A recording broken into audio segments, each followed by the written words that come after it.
Welcome to the Skeptic Zone, the podcast from Australia for science and reason.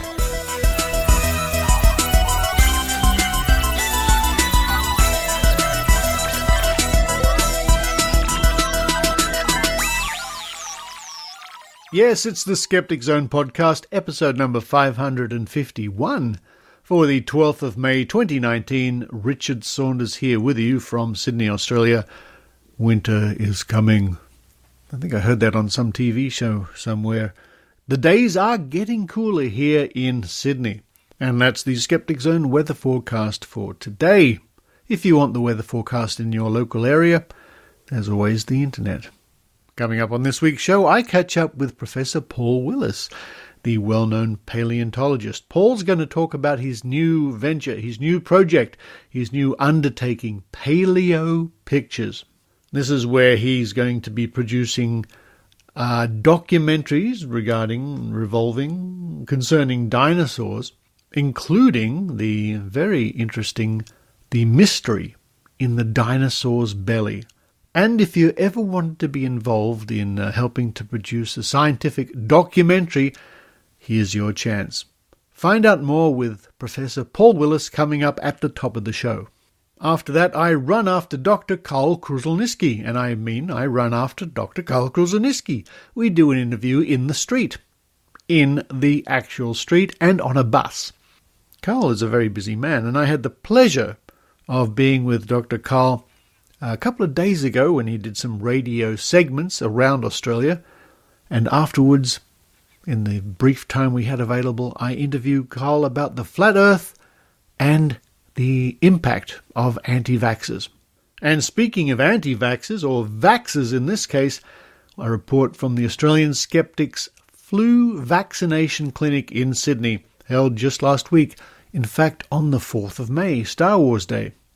Interviews and reactions, but not bad reactions. I had a flu shot. Yeah, arm's doing pretty well. No bad reactions. Now, this includes the first episode of a new web series called Fact_Me_Oz, O-Z, with Trish Han. Then I chat to Tom and Girana from the Pint of Science in Australia. Now, they are the national directors. Pint of Science Australia runs events to bring researchers across all fields of science, technology, engineering, mathematics and medicine to share their recent discoveries with the local community. This is done in the pub. Coming up very soon, later this month, across Australia, you can attend a Pint of Science event. Find out more coming up later on in the show. Then to round off the show, Life is Wild, Life is Very Wild, with our reporter Michelle Franklin, and she's going to be discussing the importance of biosecurity and why we have quarantine, especially for pets, and especially for pets of certain well-known actors who sort of fly into the country on their private jets and bring their private dogs. I wonder where those private cats are. They're around here somewhere. I think the Skeptic Zone cats are downstairs waiting for their breakfast, so while I run downstairs and give the cats their breakfast, I hope you enjoy the Skeptic Zone.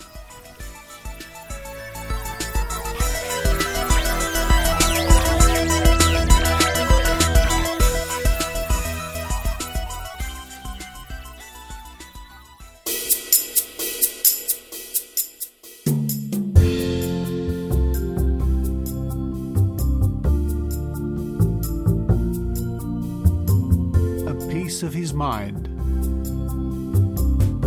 with Professor Paul Willis.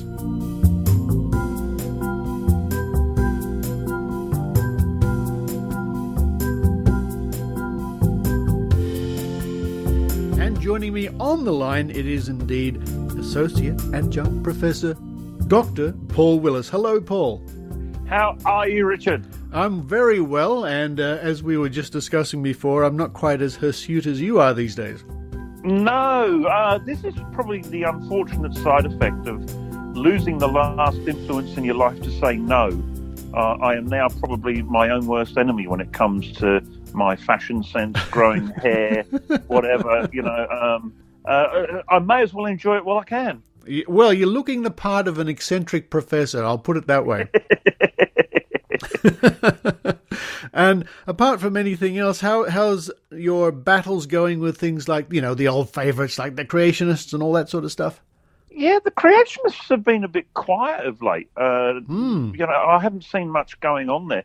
What I'm more active in is through the national secular lobby, campaigning against things like chaplains in schools and against this push from the various religious lobbies to have religious freedoms, which actually, when you sit down and look at it, it's code words for permission to break the law. Yeah. And in a secular society, that's just not on. So I'm much more active in that area these days than in creationism. But look, if a creationist pops his head up, I'd be only too happy to give it a kick. I'm sure you would be, but it does sort of tie in a little bit about why I wanted to talk to you today, because you have a new venture, a new undertaking going on, which really sort of ties in with creationism a bit, at least on the fringe. Please tell us all about it. Well, really, it starts from the proposition of, I've got back into paleontology research-wise. Most of my time at the AVC and when I was director at the Royal Institution, I simply didn't have the time to devote to research paleontology, which was my first career. But then when Flinders University made me adjunct in paleontology as an associate professor, I thought, well, that's good. I can go and get some money in and do some research. And getting money for paleontological research is really difficult. Yeah. I mean, science funding in general and research funding in Australia is pretty bad. But then when it comes to the common pools of money for science research, paleontology is kind of the Cinderella of the sciences when it comes to funding. It's the good-looking little sister who's locked away in the scullery and doesn't tend to get much in the way of funding compared to the more stellar and more sexy areas of science in this day and age that can be turned into a product in 3 years. So I was casting around for ideas of how I could generate money to do some research. And a friend pointed out to me that, well, I've got all these skills in being able to make documentaries. Yeah. Why don't I make documentaries about paleontology and use that money and the profits from that to fund my paleontological research? And I thought, actually, I could go one better than that.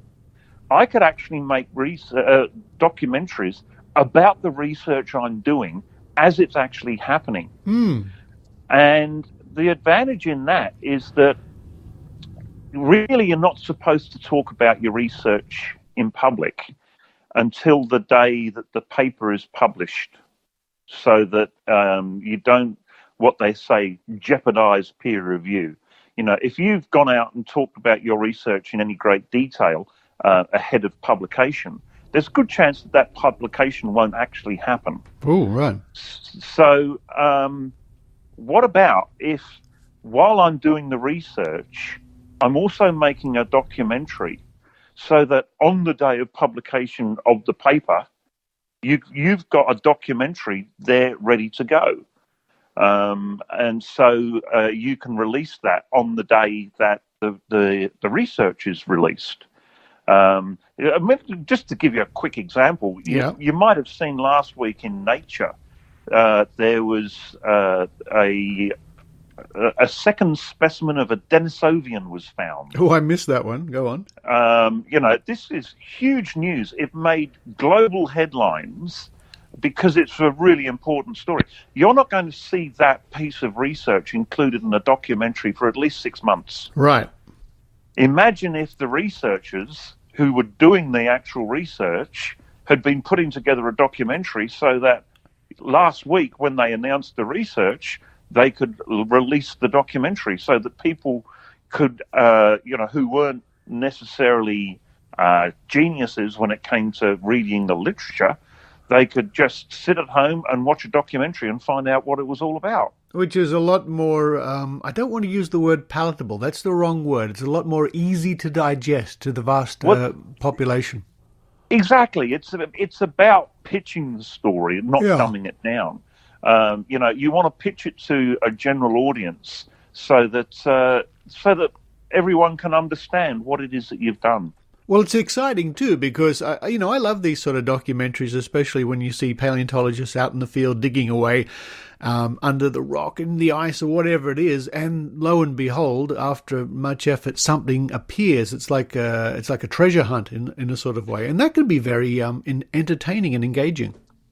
Well, yeah, and this is again another unique feature of paleo pictures.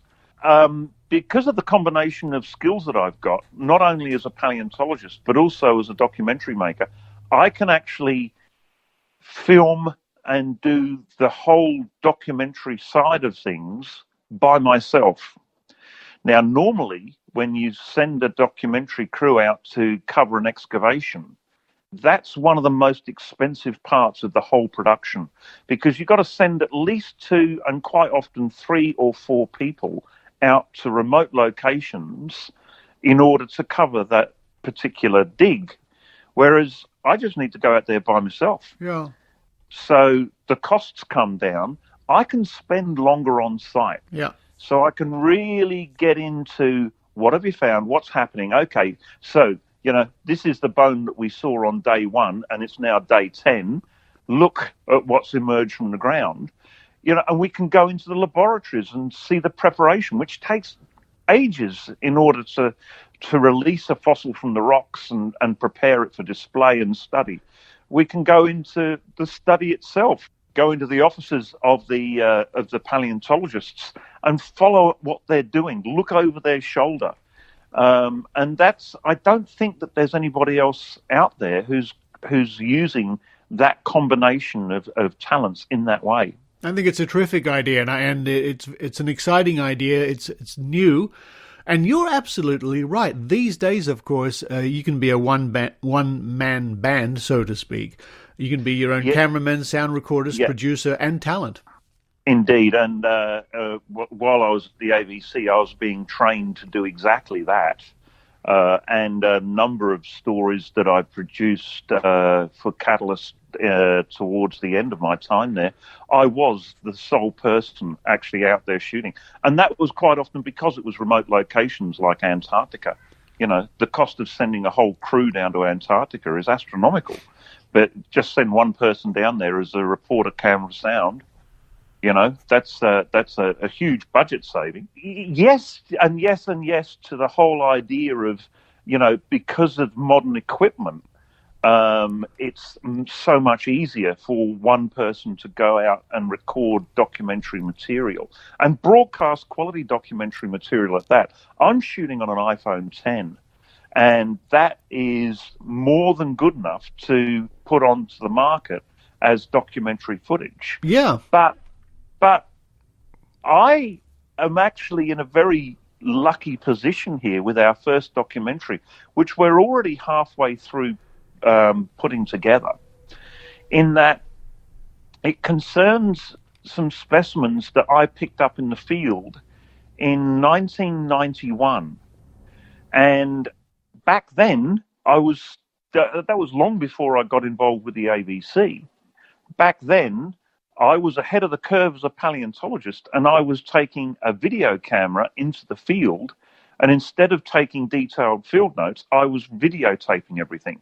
So I've actually got videotape of me in the field picking up the specimen that the research that I'm doing on now is I've got it all on tape. So, so there's this long continuity of footage for this particular documentary, because way back then when I was a younger lad, I bothered to take a video camera into the field. Folks, it sounds like a very exciting proposition from, I'll just shorten it to Professor Paul Willis. It's much less of a mouthful than all the other titles you have. Now, how can people become involved? Look, we've got a website, paleopictures.com. We've got Facebook, Twitter, and Instagram feeds, and a YouTube site where you can have a look at a trailer for the documentary that we're currently working on. And if you go to the site and you want to contribute, we've got a GoFundMe campaign up and running at the moment to just get us some initial working capital. And there is also an opportunity for investors. If you think that it's such a good cause that you want to put some money up and buy some shares in Paleo Pictures, it's all there on the website. And if I can just give a shout out, Yep. Because it's members of the skeptic community that have come forward so far and bought shares in Paleo Pictures. And a huge thanks to those people. You know who you are. You've got us up and running. Now, folks, the URL, of course, is paleopictures.com. That's PALAEO pictures.com. Stories from paleontology. All the information is there. There are links, and you can see a teaser trailer there. Well, Paul, all the best with this undertaking. We're going to catch up down the track to see how it's all going. But folks, if you want to be involved in science, if you want to help a scientist to communicate science, and if you're interested in paleontology, that's the link for you. Well, Paul Willis, all the way over there in beautiful Adelaide in South Australia.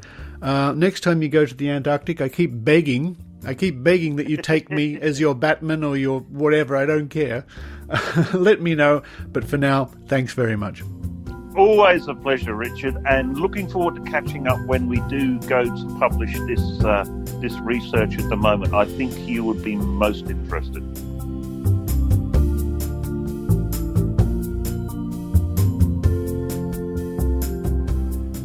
100 million years ago, a dinosaur died and its carcass was washed out to sea. Deep in its belly, it carried a mystery that would take 21st century technology to solve. The mystery was picked up in 1991 when paleontologist and science reporter Paul Willis, that's me, found inexplicable holes in the Muttaburrasaurus skeleton. 25 years later, and finally, I came up with an identification. Okay, I know what you're thinking. How could a paleontologist have sitting under his nose for the best part of quarter of a century and not know what they were? That is a good question. We can't reveal what we've found at the moment because the research is still ongoing, but these fossils are a first for Australia and are unique in the world. This is really exciting. There are many more surprises revealed by this ongoing study. The problem is, these fossils are unlike any other fossils seen before. In The Mystery in the Dinosaur's Belly, we present a new deal in documentary making. The story is told by the scientists doing the research as the research is actually happening. Can I make my case and convince sceptical colleagues that I have the most extraordinary fossils ever recovered from Australia? It's a real mystery. Great to find out what it is. Find out in The Mystery in the Dinosaur's Belly.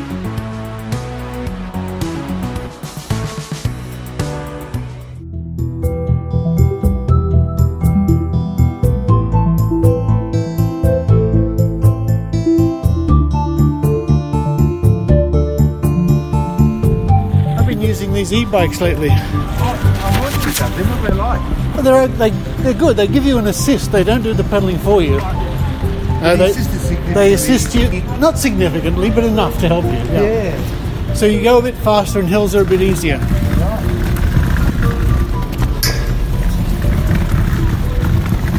So we can do a quick interview on the run. That might be fun.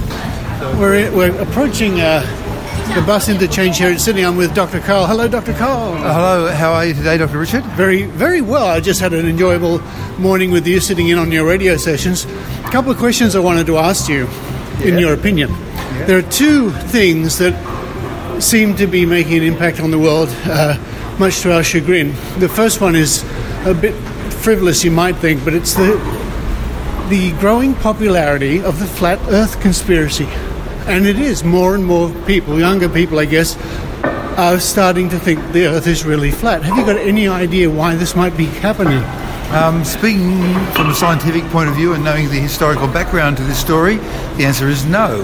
The origin of this myth goes back to the mid-1800s when writers in both the USA and in France, to point out how wonderful we humans were in the mid-1800s and how we had conquered the world, then started saying we are so wonderful, and in fact we have gone so far ahead of our predecessors, and they threw in the magic phrase, who thought that the Earth was flat. Yeah. In fact, this is completely wrong. Aristophanes knew that the Earth was round 2,000 years ago, and he actually measured the diameter of the Earth accurate to within 10%. So it was well known above anybody who was a sailor as well.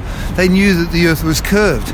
But this myth was invented in the 1850s to show how we humans had progressed, and then somehow, and this befuddles me totally, it has come back into the common realm, and I do not know why. What's your theory? I think it's partly this conspiratorial thinking. Yeah. It's the internet largely responsible for it. We're just walking up to a bus now. Yeah, we can get this bus, I think. Is it okay, Dulwich Hill? Oh, that's okay? Yeah, we can do it. All right. Yeah, keep going, yeah. Anyway, and it's the same sort of thinking that is behind a lot of conspiracy theories like chemtrails, anti-vaccination and that stuff. People just jump on board. But why? It's a simple message. The Earth is flat, that you've been lied to all this time. Is that part of the whole wellness conspiracy theory? Hang on. Yeah, we're just sitting on the bus now. Just interviewing on the run. There it goes. My ticket is registered. Okay, now we're back here. Welcome to my office.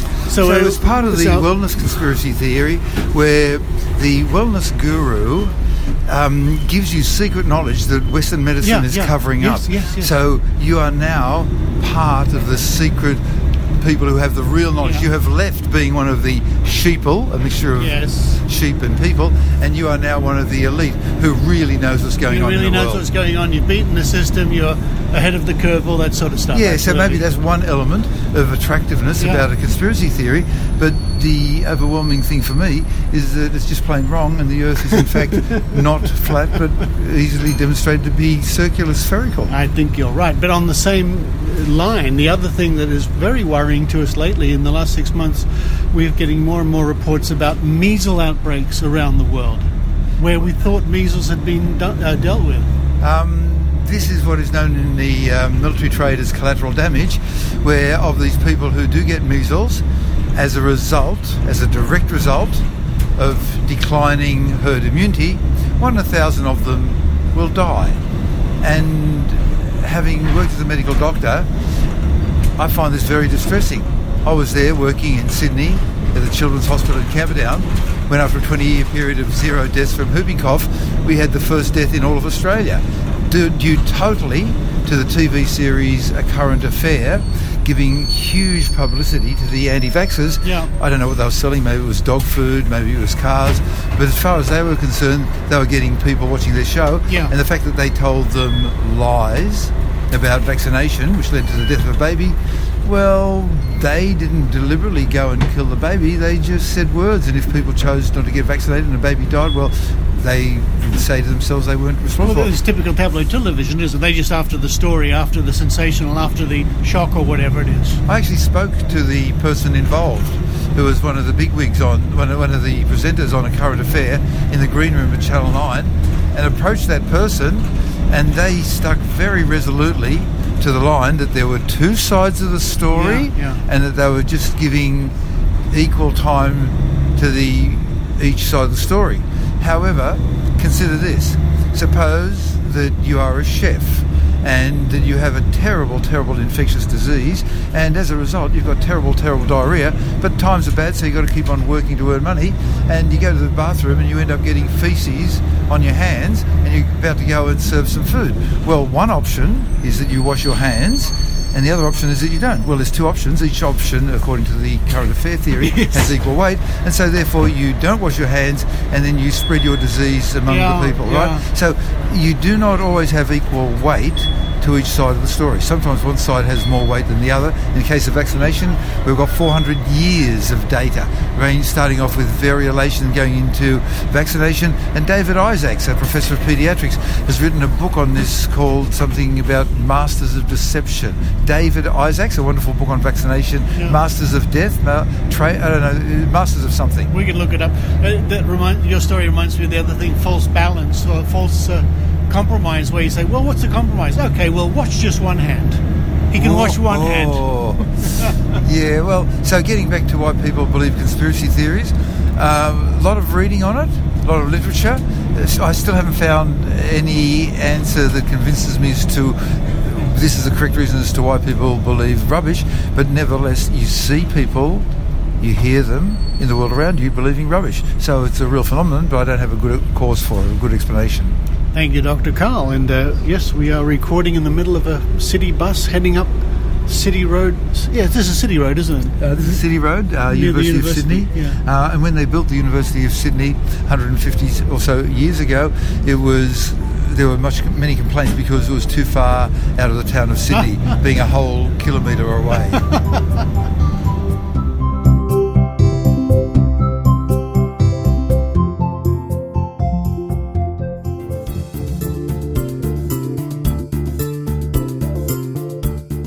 G'day, this is Dr. Carl Kruszinski, proud to be a skeptic, and you can find out more about me at drcarl.com and get lots of free stuff there as well.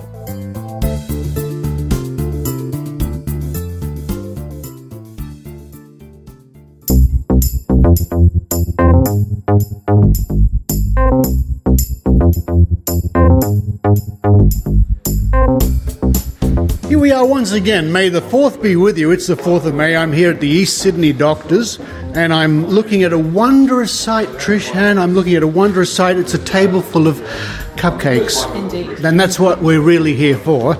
And after we eat the cupcakes, or before we eat the cupcakes, we're all going to get a flu vaccination. We are. Oh, you're tempting me now. You're opening up cupcakes in front of my eyes. What are they? They're blueberry ones or something? Blueberry, yeah. We've got chocolate. We've got all sorts of things. Oh, what's this? Mini choc chip muffins. Mm-hmm. This is pretty good. So we did this last year. Australian Skeptics here in Sydney had a vaccination day, flu vaccination day, and it was a great success. In fact, I reported on that on show 500, and we're back again. Hello, Lara from the committee. You're here for your vaccination. Yes, I am. Yes. Were you here last year? Remind me for this day. I was here last year. Yeah. I forget these things, you see. And there's Dr. Brad Mackay stepping forward with his medical supplies. He'll be giving us our vaccinations a bit later on. We're expecting a good turn-up here today, and I think it sends out a good message. Yeah, we've got quite a lot of people registered, so assuming they all turn up, we're going to be very, very busy. If they don't turn up, we get to eat all these cupcakes. Yes, that's going to be good. I'm looking forward to it. It's Tim Mendham, the editor of Australian Skeptics magazine, The Skeptic. The Skeptic, how's the latest issue coming along, Tim? Actually, I got one not so long ago in the post. You would have done, actually. That would have been the March issue. We're working on the June issue right now, which is obviously going to come out in June. Pretty appropriate. Big feature in that on free speech and what it actually means and what are the legal implications of free speech, plus other stories. Major article about UFO claimants and the US military and how they actually interact or not, actually, and the secret knowledge, that sort of thing. And in that sort of spacey theme, of course, we have to note that it is actually the 50th anniversary of the moon landing. Oh, I know. Yes, absolutely, it is indeed, and the first moon landing.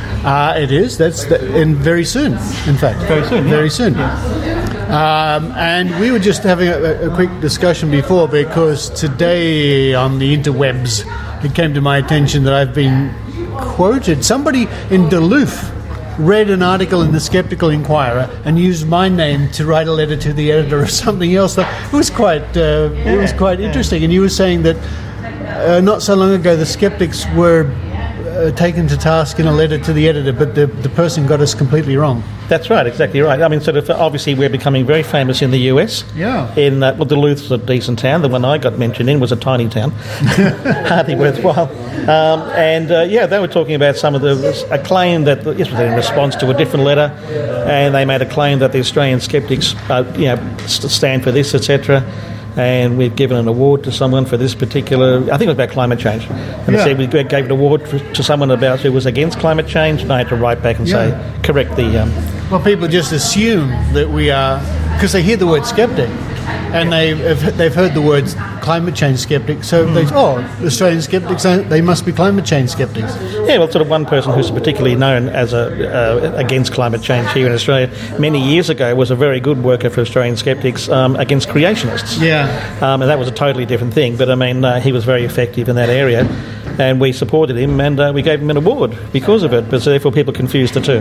They confused the two, but let there be no confusion, we are not the same as the climate change skeptics. No, absolutely not. And you've just had your flu shot, and you're now sticking on an Australian Skeptics transfer tattoo, and at the same time you're eyeing this table of cupcakes and muffins. How was your experience? Oh, it was fun. It didn't hurt. The syringes and these cupcakes look delicious, although I have to say I'm more of a savoury person, and I tried them last time. They were delicious but very sweet. But you're right, actually, what I discovered last year when I had my flu vaccination, Dr. Brad, is it doesn't hurt. I mean, you hardly notice it's happening at all, which is a good thing. No, and you've got the benefit of having to worry less about getting the flu in winter, so that's perfect. And it's great weather for a nice little walk through Darlinghurst and catching up with some skeptics, so that's all good. It's a good day, and I think your transfer's just about ready. Let's have a look. You peel off the paper. Yes, worked fantastically. It should be ready by now, so just... Oh, let me give you an assistance here. Huh? Yeah. It's not... There it is, I got it. Look at that. Well done. Just have to pat down that corner. What an expert. You've got it. What an expert. Thank you. Thank you. I think people are really coming here just for the cupcakes. You've got, what's this, a choc chip one? Yeah, choc chip muffin. Yeah, it's quite nice. Yeah. And this is one of the little bonuses, extra bonuses that are coming along the Australian Skeptics Flu Vaccination Day. How did you find out about the day? So I found out about it on my nursing page that I studied. They posted about this free flu vaccination day. Great. And I just thought I'll come along and thought it'd be a good thing. And I didn't expect this sort of interview thing, but... Oh, you never know what to expect with Australian Skeptics. But no, I'm very pleased to see you, and congratulations for rolling up your sleeve, as it were, and getting your flu vaccination. Thank you. Jessica, you're here for your vaccination? I'm here for my vaccination, but I'm also here in my capacity as committee member, meeting and greeting people and giving them the forms to fill out and generally helping things run smoothly, I hope. Well, it's off to a great start. There we are. Dr. Brad is, as we speak, vaccinating somebody else against the flu. We've had people lining up for their cupcakes and tattoos. Have you got your tattoo yet? I don't have my tattoo yet, but there's a really good selection, isn't there? There is. What would you recommend? What is that? I can't read that. Oh, it says spread love, not the flu. Oh, I like that. And this one is our logo, the Australian I've got one on each hand. Australian Skeptics logo, there we go. But it's part of the fun day. Fantastic. Do we also have a Hug Me I'm Vaccinated one? Yeah, I think so. We'll put that one on you when you're... when I'm vaccinated. When you're vaccinated. Thank you. And it's come to my turn. Hi, Dr. Brad. Hello, Richard. Great to see you again. Haven't seen you for a little while due to my exotic travels. You've been gallivanting around the place. I have, but I send you messages, say, Dr. Brad, I've got this nasty rash. No, but it's when you send me photos, that's the problem. That's the problem. Yeah. Anyway, here I am. I'm sitting next to Dr. Brad. We're under the flu vaccination sign, and time for me to roll up my sleeve. So there we go. So is this where you tell everybody your age, Richard? Oh, everybody knows my age. It's 21. 21. Again. I'll give you the 21-year-old vaccination. Thank you. That's fine. Yeah. Somewhere in my early 50s. How about that? That's fine. Yeah. All good. Okay. Now you're just preparing the syringe at the moment. So this is the best thing that you can do to stop yourself from getting influenza this year. So we have a quadrivalent vaccine which protects you against 2 type A and 2 type B influenza viruses. Yeah. And we're anticipating that it should last for, hopefully, 3 to 6 months. So getting you through the whole terrible winter season.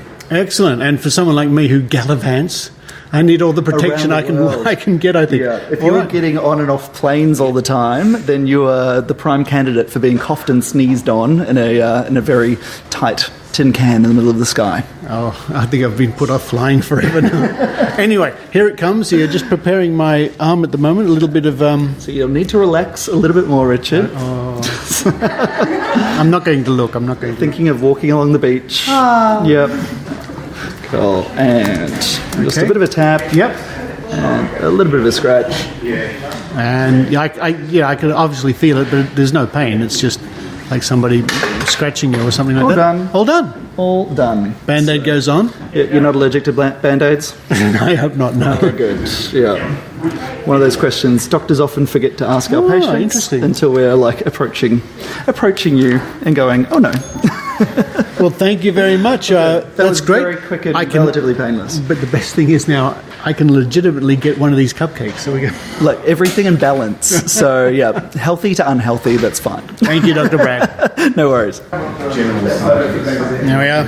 Skeptics certainly are ready to roll up their sleeve, and even our editor Tim Mendham is getting his flu vaccination shot. As it happens, Tim, you're about to get your flu shot, your vaccination, your immunisation, the word we must use, whatever it is. That's right. Oh, I'm extremely nervous about this, actually. I don't know if this guy knows what he's doing. I'm going to do this one blindfolded. There it goes. There he goes, okay. Oh, I think... Your skin is so delicate. Oh my God, it's so soft. Well done. Delicate all round. Cheers, me. And that was all done. Let's get that on recording. Do you remember that? So flu vaccination days can be a lot of fun. They can be, actually. I really enjoy that, actually. I'm going to come back again. Now, I did this last year. The flu vaccination clinic is well underway inside. I'm walking down onto the street.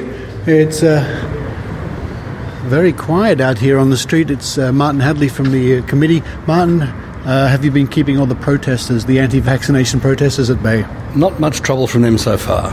In fact, there's nobody here at all at the moment. It's very quiet indeed. Well, just people enjoying a beautiful day. Yeah. There's some cyclists going past, and here's one of these newfangled electric bikes. There we go. So he or she is getting power assist going up the hill. It's rude to point, Richard. It's rude to point. I wish to. Thank you, Martin. Walk back inside now, and as was the case last year, the hordes of anti-vax protesters did not show up. Well, it's been a very enjoyable afternoon here at the East Sydney Doctors Clinic.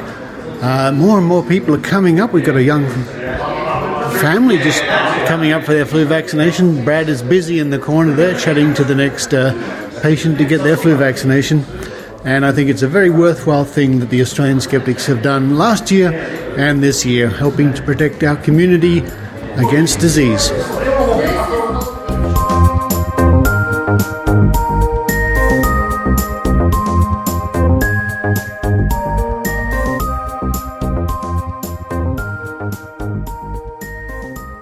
Hi, my name's Trish, and can I just talk to you about the flu vaccine?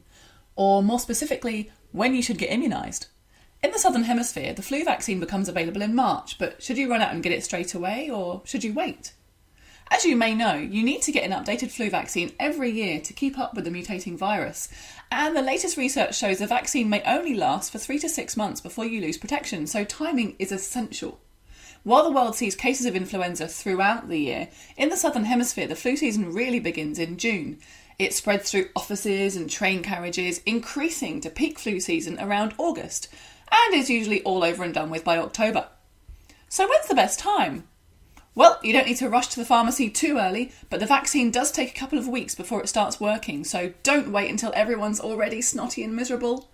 It looks like May is a good time to get immunised because the vaccine will offer the best protection over the peak of the season. You may be listening to this and wondering if you could just go ahead and have 2 vaccines spaced out over the year. Well, you might be right, you might be wrong. Science hasn't proven this yet, and while it might sound logical, it's probably best to wait until we know for sure. This information is based on a typical flu season, so keep an eye out for bulletins from your local public health department, as each season has its own individual quirks. And of course, if you have problems with your health or if you're pregnant, speak with your doctor. Above all else, the most effective way to protect yourself from the flu is to get vaccinated. It not only decreases your chance of becoming a snotty flu factory, but it might just stop you from infecting your friends and family with a virus that kills thousands every year.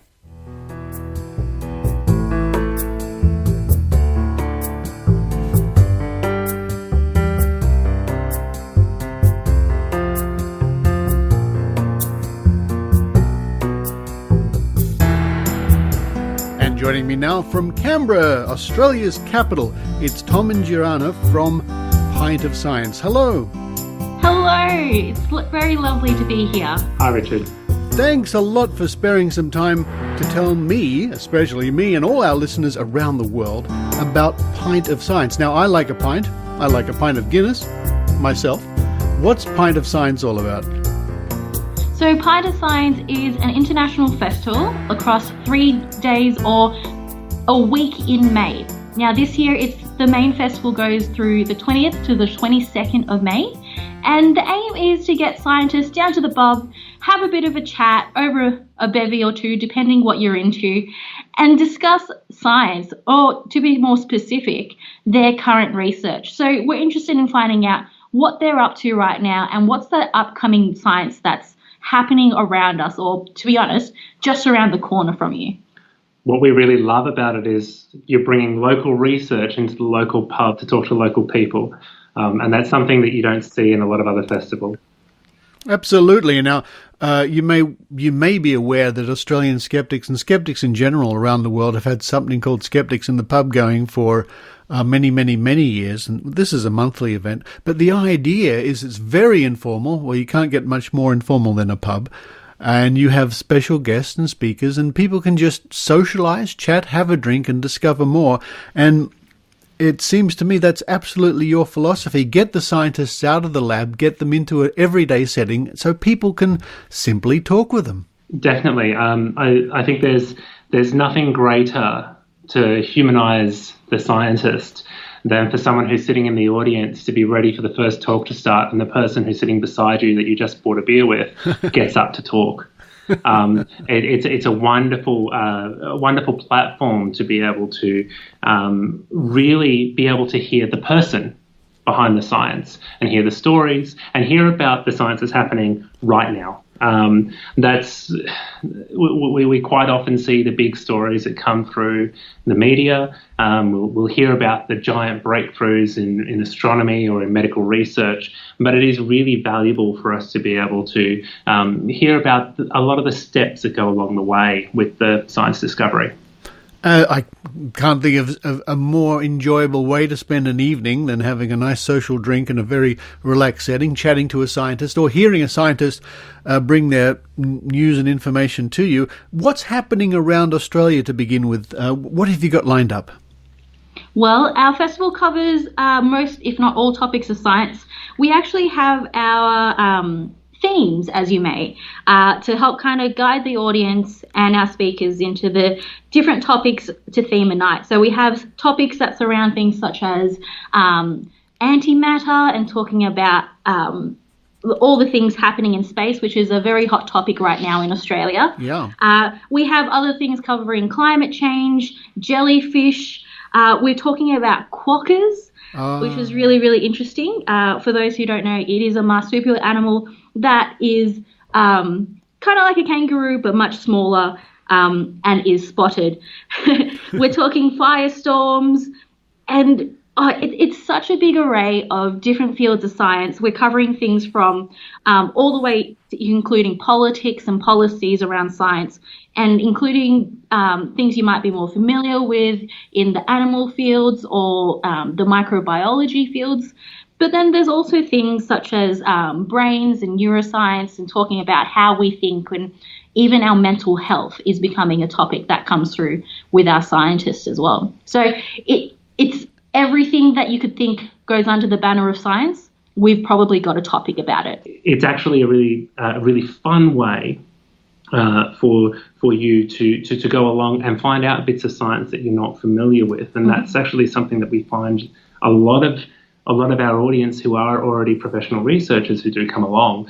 They use this kind of event as a way of being able to find out what other science is happening, as opposed to just sticking to their only their chemistry if they're a chemist, or only their biology if they're a biologist. And that reminds me of the story you were telling me, where a scientist went along to another scientist event and actually found out a way to change their research to then find out their problem. I can't remember the full story. Do you remember what I'm talking about? I'm not sure I can remember the full story, but I remember the context around it. Yeah. And I know that they then went on to form a collaboration. And so I don't think there's anything that's come out yet, but definitely there has been at least one research collaboration that we can claim at Pint of Science. I'm sure you're right. And you know what, folks? I'm just looking at the website as we're chatting, which is pintofscience.com.au, and I'm blown away. It should be called Gallon of Science, because there's a little button here. You scroll down, every major city just about in Australia is covered. And just for example, I'm pressing on the Sydney button, and event after event after event. This is all happening from the 20th to the 22nd of May here in Australia. More science than you can poke a stick at. But how does it work internationally? So it did start in the UK, and then very, very rapidly the idea grew and shared around the world. So in 2013, started in the UK. Very next year, that turned up in Sydney in Australia in 2014, and then the year after that, I think we were in something like 4 or 5 cities, and we fast forward to 2019, and we are in 19 cities around the country. So far, there are 24 countries that have are part of the festival, and there's supposed to be over 400 venues and over 1,000 events. It's a huge festival. It certainly is, folks. Once again, I can recommend that you visit pintofscience.com.au. Do that now to see what's coming up later on in May, and if you're near one of these events, you have a wealth of topics and subjects and scientists you can have a drink with, and you can learn a lot more about it. Well, I'm looking forward to it immensely. I'm already perusing which events I will attend here in Sydney. There are just so many to choose from in lots of different pubs. But for now, Tom and Joanna, all the way from Canberra for Pint of Science, thank you very much. Thank you. Thank you, Richard.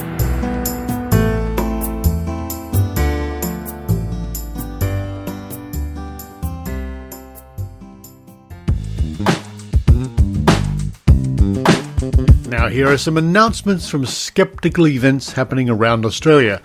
On Tuesday, the 14th of May, Secret Scientists, Australian Codebreakers in the Second World War. This is brought to you by Social Skeptics in Canberra from 6 p.m. to 7:30 p.m. with guest speaker David Duffy. The venue is the Belconnen Community Service in Chandler Street, Belconnen in the ACT, and the cost is free. During the Second World War, a motley collection of mathematicians, classicists, linguists, and radio experts came together in a secret organisation in Brisbane to crack the Japanese military codes. Drawing from his book, The Secret Code Breakers of Central Bureau, David Duffy will take us into the hidden lives of these unsung Australian heroes and their world of deadly puzzles. Now, that sounds like a fascinating talk. You can find out more by visiting www.canberraskeptics.org. And our friends in the Morty Alex Skeptics in the Pub, the Morty Skeptics in the Pub, on the 4th of June, have the Science Talent Search, promoting science education for 68 years. And that's from 7:30 p.m. to 9:30 p.m. And I will add links to both those events in this week's show notes.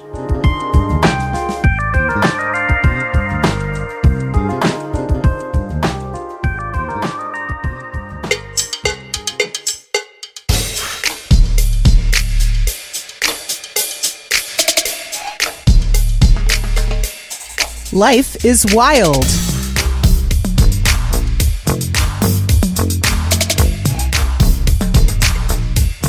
With Michelle Franklin.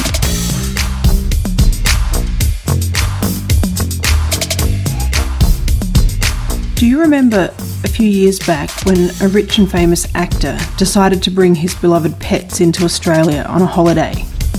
But instead of doing it the legal way, by putting them through quarantine first, he decided to just smuggle them in and not tell anyone. And then, do you remember the uproar when he was caught? First from the Australian side, when a formerly beloved actor suddenly became public enemy number one, and there were hashtags and memes and petitions and talk of film boycotts, fines, deportations, jail time, and possibly even euthanasia. Then in response, the rest of the world was shocked by what they perceived to be a ridiculous overreaction. Because after all, it was just a couple of pampered pets and clearly they're in perfect health. I can understand this point of view. And I agree that the chances are actually fairly slim that these individual dogs happen to carry exotic pests and diseases that could threaten biosecurity in Australia.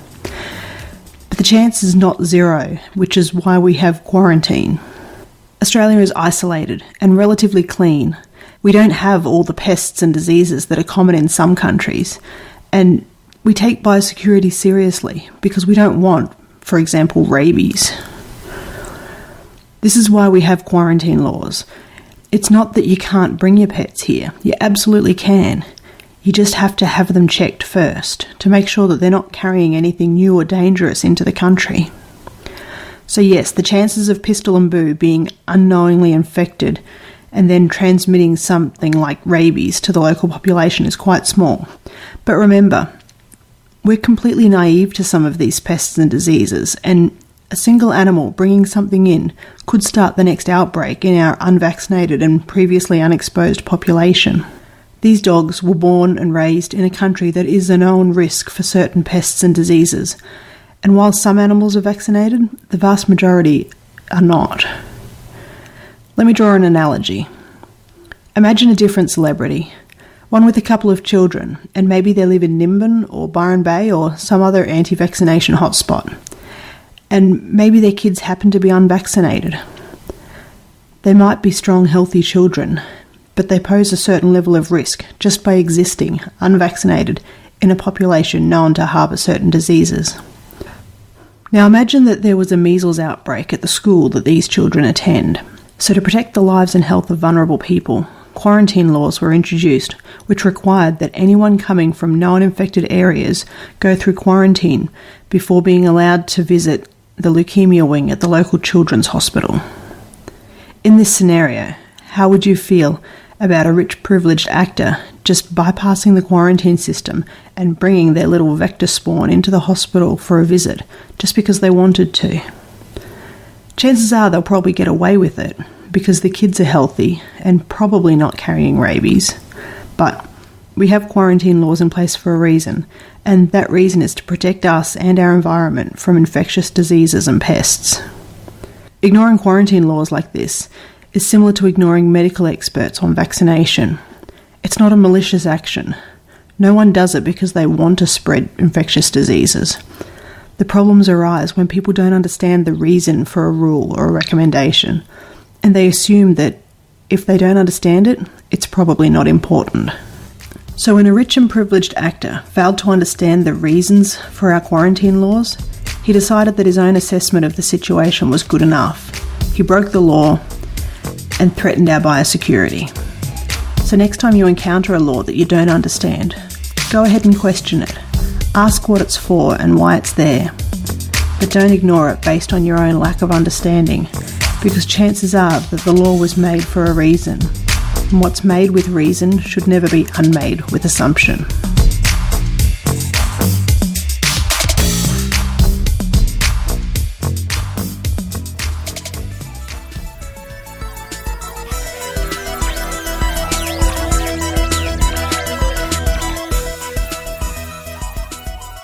Thank you for listening to the Skeptic Zone. Now don't forget later on in the year, in December, we have Skepticon 2019 in Melbourne. Links in this week's show notes. And so far, the big news is that the Skeptic's Guide to the Universe crew are coming down for that, as well as Susan Gerbeck from Guerrilla Skepticism, with lots more special guests and announcements to come up in the following months. And the link is skepticon.com. But if you're in Northern California, you don't have to wait that long for a fabulous one-day skeptical event. Skeptical is Northern California's Conference on Science and Skepticism, a day-long event with speakers and discussions on critical thinking. This year, Skeptical will be held on Sunday, the 9th of June, at the Hyatt Regency San Francisco Airport.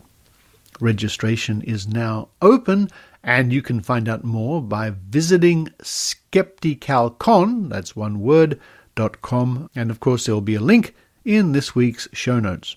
Other skeptical events coming up later on in the year, we have DragonCon in Atlanta, Georgia. I hope to be there to take part in the skeptical track there with my good friends Derek Colanduno and Dr. Angie Matke, and SciCon in Las Vegas. All these things coming up to see out your 2019.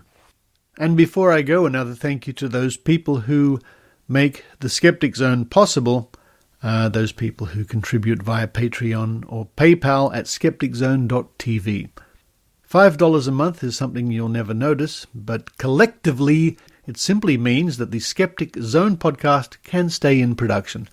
A big thank you to you all. But for this week, this is Richard Saunders signing off from Sydney, Australia. You've been listening to the Skeptic Zone podcast. Please visit our website at www.skepticzone.tv for show notes, contacts, and to access the back catalogue of episodes going back to 2008. You can follow the Skeptic Zone podcast on Twitter at Skeptic Zone, visit our Facebook page, or leave a review on iTunes. You can also support the Skeptic Zone via Patreon or PayPal. The Skeptic Zone podcast is an independent production. The views and opinions expressed on the Skeptic Zone are not necessarily those of Australian skeptics or any other skeptical organisation.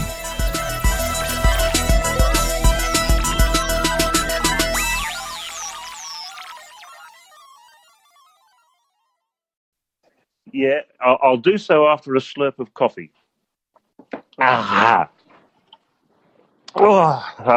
There's too much blood in my caffeine system.